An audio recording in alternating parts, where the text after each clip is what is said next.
Honestly, hindi ko talaga alam kung paano ko ito i-edit or i-deliver ang vlog na ito kaya nakagalan ako. Umabot kami ng 10 days sa UK. From north to south, pinuntahan namin hanggat sa kaya namin. Pagod, hirap, gastos, kumpleto lahat.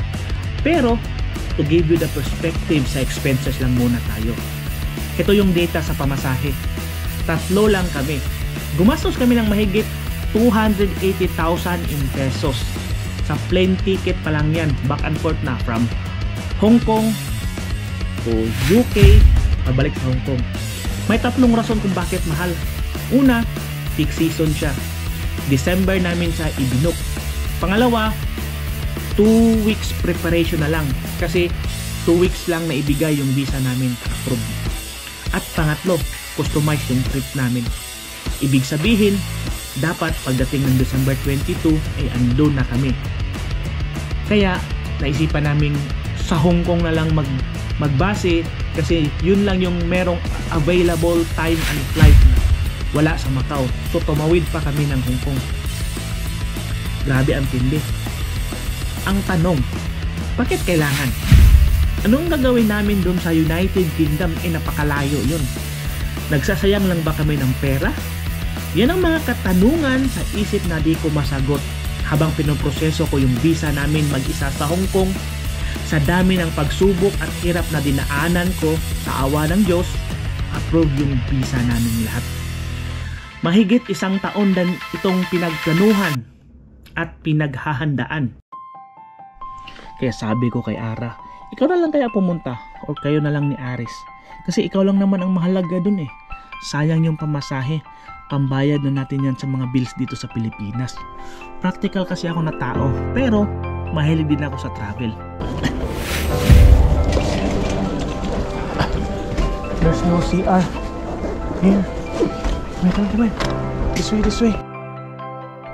Pero may sinabi si Ara sa akin na siyang nagpapatigil sa aking pag-aalinlangan.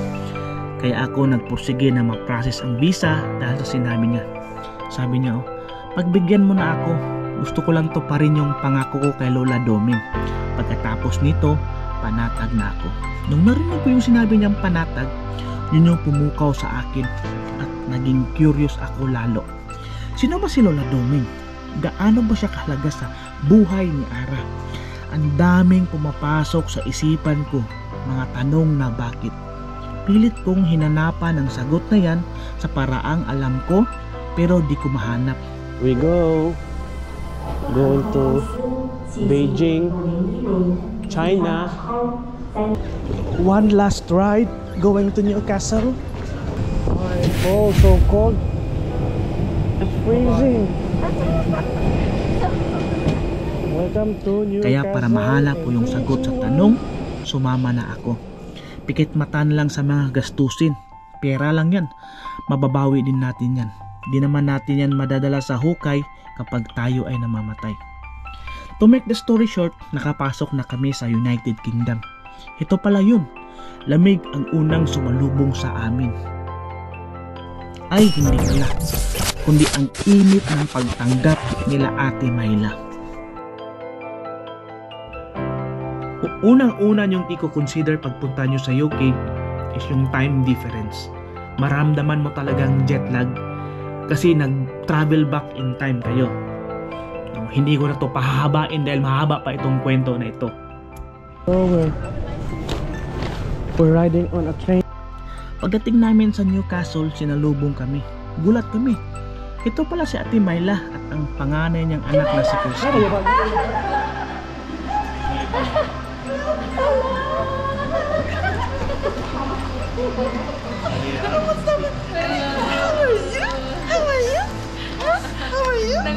Isa siyang nurse dito sa UK. First time ko sila nakasama in person. Dito pa talaga sa lugar nila na napakalayo. May kapatid din siyang lalaki, si Kuya Maynard. Ito naman siya. Halos parehas kami. Nature lover, pati yung taste of music tunog 90s din. Pero isa siyang doktor dito sa UK. At sila ang dalawa sa mga anak ni Lola Dome na nakabase na dito sa UK. Kaya kami napadpad dito dahil sa pangako ni Ara na pupuntahan niya ito sa 85th birthday niya. Pero may twist. Surprise birthday ang mangyayari. Walang kaalam-alam si Lola Dome na kasabwat namin ang mga lahat ng tao na nakapalibot sa kanya sa gabing iyon. Kaya pati kami excited sa magiging reaction niya. Kilala si Lola Dome dito sa Uptime, Newcastle. At para sa mga hindi nakakaalam at sa mga hindi nakakilala sa kanya, dati siyang professor sa AUP or Adventist University of the Philippines doon sa Silang, Cavite. Isa siyang math teacher, retired teacher, isa siyang statistician and guidance counselor. Kapag may ipapagawa kang thesis and kailangan mo ng data, siya na ang bahala dyan, siya na ang gagawa dyan. Yun siya. Sa pagkakataong ito, aminado ako, walang mapaglalagyan ng kaligayahan na nararamdaman ko. Nasa amin na ang spotlight nung gabing iyon. Ito na marahil ang definition ko ng yaman na hindi mo mabibili, ang aking bagong tahanan sa lugar na wala akong pagkakakilanlan. Gusto kong pahintuin ang kamay ng orasan kung maaari lang. Ayon sa pag-aaral, ang life expectancy ng mga Pilipino ay nasa 70 years lang. Retirable age sa Pilipinas is 60. Pero si Lola Dome, 85 na. Mahina na yung pandinig, mahina na yung paningin, kaya nagtatago kami sa gilid habang sinusurpresa namin siya.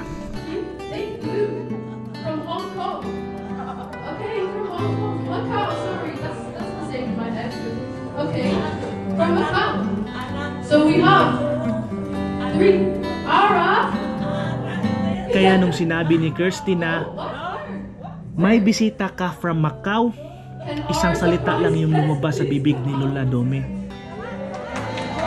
Di ko mapigilang umiyak dahil accomplished ako sa pagproseso ng visa o di kaya accomplished ako sa pagpunta namin sa UK. Naibigay ko ang kapanatagan na hinahanap ni Ara at dun pa lang panalo na ako. At this moment, parang ayaw kong tumakbo ang oras. Parang kami lang apat ang nandun sa room na yun. Wala akong ibang iniisip kundi puro pagmamahal. Ibang klaseng pagmamahal yung nararamdaman ko sa mga oras na iyon. Sa mga sandaling ito ng aking buhay, dito ko naunawaan ang mga rason at dahilan.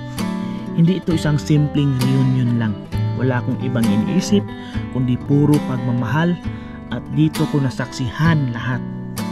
Bilang pagbalik tanaw sa mga kagahapon na pinagdaanan, may isang ina na tumutulong para matupad ang pangarap ng isang ordinaryong tao. Kaya kung wala si Lola Dome, wala din kami siguro dito. Huwag tayong matakot sumugal sa mundong walang kasiguraduhan. Kasi di mo malalaman kung hindi mo susubukan. Patuloy lang. Darating din ang bukas, papabor din sa atin yung panahon, at balang araw, tayo din naman ang tutulong. Years from Nima up to AUP, and then she had been taking care of Maynard and Maymay and Jason. She has been with me, so I'm very thankful to them that they made a sacrifice to come just to see me. And I am thankful to all of you also who are here. Thank you very much for being happy with me.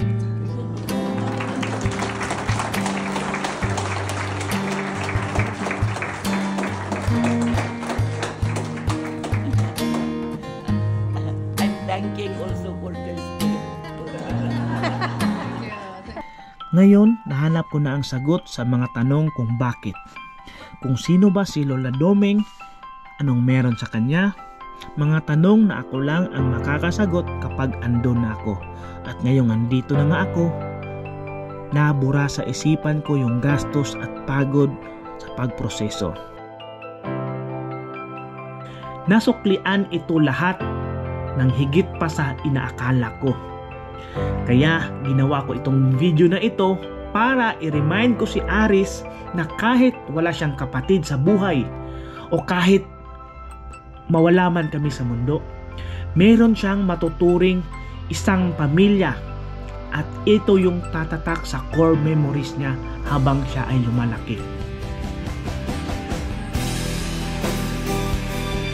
Madaming nangyari sa pagpunta namin sa UK, pero ang pinakamabigat na dahilan at rason kung bakit kami nandito is simple lang, para magpasalamat kay Lola Dome at sa pamilya niya. Isang si Ara sa mga pinaaral niya noon sa AUP or Adventist University of the Philippines hanggang sa nakapagtapos ito ng pag-aaral and nakapagtrabaho. Hindi lang ito isang simpleng pagtanaw ng utang na loob. Naging parte na si Lola Dome sa buhay namin, pati na rin kay Ara at ganun din kami kay Lola Dome. Pareho kaming working student ni Ara, pero sa ibang paraan ko ginagapang ang pag-aaral ko.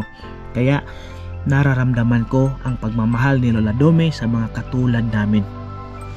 Kahit ngayon ko lang siya nakasama. Maituturi kong bayani si Lola Dome sa mga estudyanteng mahirap at malaki ang pangarap sa buhay. Kasi kahit retired na si Lola, mayroon pa rin siyang mga scholars na pinapaaral dun sa Pilipinas gamit ang pension niya. Para sa akin, she is the uncrowned queen here in UK. Gaano man kataas ang narating mo sa buhay, mananatili ang paa mo sa lupa habang patuloy lang sa pag-abot sa mga mithiin mo sa buhay. Dumalaw din kami sa puntod ni Kuya Joel, pero sa ibang kwento na yan. Happy birthday, dear friend. Happy birthday to you. May mga bagay-bagay na aksidente kong nahanap dito sa UK. Gaano man kalaki ang sahod mo o gaano man kalawak ang bahay mo, kung ikaw na lang mag-isa, dadalawin ka pa rin ng lungkot at pangungulila na hindi kayang bilhin ng pera. Kasi ganyan ang buhay. Pumapagitna sa pagsilang mo hanggang sa huling mong hininga. And it's up to you kung ipagdadamot mo kung anong meron ka o tumulong ka sa kapwa. Dahil lahat tayo ay may hangganan. Huwag mong kalimutan ang mga tao na andyan para sa iyo sa panahong walang-wala ka. Kasi isang beses lang tayo nabubuhay. May kasabihan na you can't add days to your life, but you can add life to your days. Isa itong paalala na wala sa estado ng buhay ang sukatan ng tagumpay, kundi nasa pagmamahal na handa mong ibigay kahit hindi mo ito kadugo. Sa ngayon, may 2 college student kaming pinapaaral. Ang tagumpay nila balang araw ay tagumpay na din namin, kasi hindi sa lahat ng panahon pabor sa atin ang mundo. Kung ano ang meron sa atin ngayon, hiram lang yan at pwedeng bawiin anytime. Tulad ng pagpunta namin sa UK, ni minsan hindi sumagi sa isip ko na makapunta sa lugar na ito dahil napakalayo. Salamat Lola sa inaalagaan mo si Ara. Salamat Lola dahil nakilala pa kita.